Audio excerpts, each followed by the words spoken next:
कुछ साल पहले की बात है जब मध्य प्रदेश के एक डॉक्टर के पास एक आदमी अपने माथे के अजीब से जख्म का इलाज करवाने पहुंचा। उसके माथे का वो जख्म इतना घिनौना और गहरा था कि उसे देखकर लगता था जैसे मानो उस आदमी के माथे के बीच से उसका दिमाग ही उखाड़ निकाला हो। उसने होश उड़ाकर रख दिया था। डॉक्टर ने कुछ देर के लिए अपना मुंह फेरा, उतने में ही वो मरीज गायब हो चुका था। उसे बाहर जाते हुए किसी ने नहीं देखा और उस दिन के बाद वो दोबारा किसी को नहीं दिखा। अश्वत्थामा का हमारे बीच होना उस महायुग के अनगिनत रहस्यों में से एक है। 5000 साल पहले की बात है जब पांडवों और कौरवों के बीच 18 दिनों तक महाभारत का युद्ध लड़ा गया था। कहते हैं कि महाभारत के युद्ध में 1 अरब से भी ज्यादा लाशें बिछाई गई थी। अश्वत्थामा के जन्म के समय उन्हें एक मणि दी गई थी। यह मणि यानी जेम्स स्टोन उनके माथे के बिल्कुल बीच में था। इस जेम्स स्टोन की वजह से अश्वत्थामा की उम्र चाहे कितनी भी हो जाती, पर ना ही कभी उनको कोई शस्त्र और ना ही कोई बीमारी उनका कुछ बिगाड़ सकती थी। महाभारत के युद्ध में अश्वत्थामा ने पांडवों के खिलाफ युद्ध किया था। एक रात अश्वत्थामा ने पांडवों के टेंट पर हमला किया और 5 लोगों को जान से मार दिया।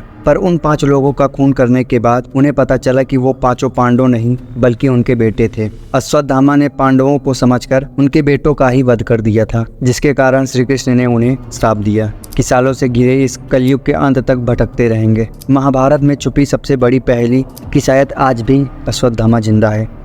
अब आते हैं महाभारत के दूसरे राज पर। द्रौपदी, राजा द्रुपद की बेटी, जिनका जन्म अग्नि से हुआ था। पांडवों ने ये युद्ध अपनी पत्नी द्रौपदी के हुए अपमान का बदला लेने के लिए लड़ा था। 5 पांडवों अपनी पत्नी से बहुत प्रेम करते थे। पर क्या महाभारत का पूरा युद्ध सिर्फ इतिहास में मान सम्मान को बचाने के लिए लड़ा गया एक साधारण युद्ध था? अब बात आती है महाभारत की तीसरी कहानी की, महाभारत के सबसे महान और ताकतवर योद्धा के बारे में। महाभारत का युद्ध पूरे 28 दिनों तक लड़ा गया था, लेकिन एक योद्धा था जो पूरे युद्ध को अपने 3 तीरों से एक झटके में खत्म कर सकता था, और वो था बर्बरीक। बर्बरीक घटोत्कच का पुत्र और शक्तिशाली भीम का पोता था। वो भगवान शिव का बहुत बड़ा भक्त था और उसकी भक्ति से खुश होकर भगवान शिव ने उसे कई वरदान दिए थे। बर्बरीक बचपन से ही बहुत ताकतवर और शक्तिशाली वॉरियर माना जाता था। वहीं जंग की शुरुआत में भगवान श्री कृष्ण से कहा था कि वो इस युद्ध को सिर्फ 1 मिनट में खत्म कर सकता है।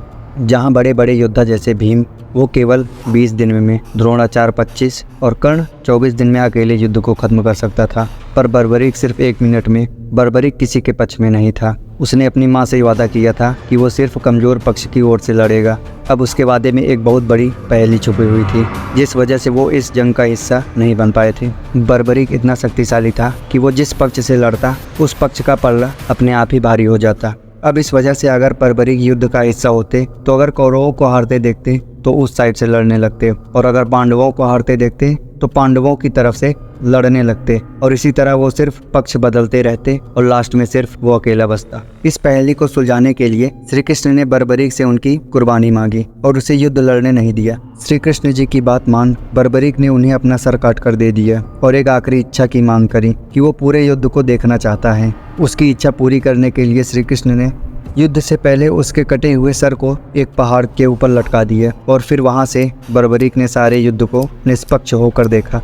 जो योद्धा उस युद्ध को सिर्फ 1 मिनट में खत्म कर सकता था, अंत में उसका कटा हुआ सर ही सिर्फ एक गवाह बनकर रह गया। महाभारत के ओरिजिनल स्क्रिप्चर्स में कई ऐसे सेक्शंस हैं जहां कुछ शक्तिशाली शस्त्रों के बारे में बात की गई है, जिन शस्त्रों को चलाने के लिए योद्धा को गहरी विद्या प्राप्त करनी पड़ती थी। और महाभारत के स्क्रिप्चर्स में लिखी गई शास्त्रों के डिस्क्रिप्शन पढ़ो तो ऐसा लगता है मानो वो किसी जादू या चमत्कार से चलते हों। कहते हैं कि अर्जुन का एक शस्त्र था जो उन्होंने जब कौरवों पर चलाया तब उनके एक अस्त्र ने इतने लोगों को मार दिया कि पूरी रणभूमि पर खून की नदियां बहने लग गई थी।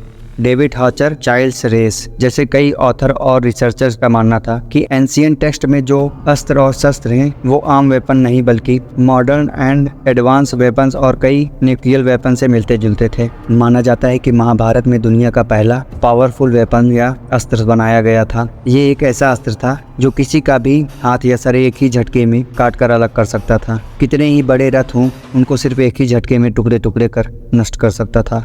कहने को तो ये अस्त्र कितने साल पुराना था, पर इसी का एक मॉडर्न वर्जन है RPG, rocket propelled grenade. RPG world war 2 के वक्त एलिट सोल्जर ने इस्तेमाल किया था। आरपीजी का यूज़ करके जाने कितने ही जर्मन टैंक्स को एक ही झटके में ख़त्म कर दिया।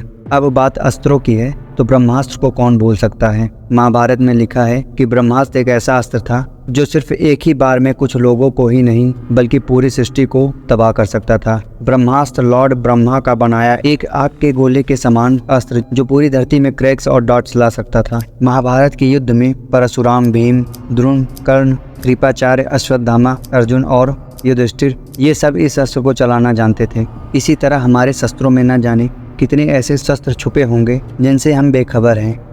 आपका इन सब के बारे में क्या थॉट्स हैं? क्या आप इन राज के बारे में कुछ और भी जानते हैं? जो कुछ भी कहना है हमें कमेंट सेक्शन में ज़रूर बताना। और वीडियो अच्छा लगा हो तो वीडियो को लाइक और चैनल पे नए आए हैं तो चैनल को सब्सक्राइब करना ना भूलें। धन्यवाद।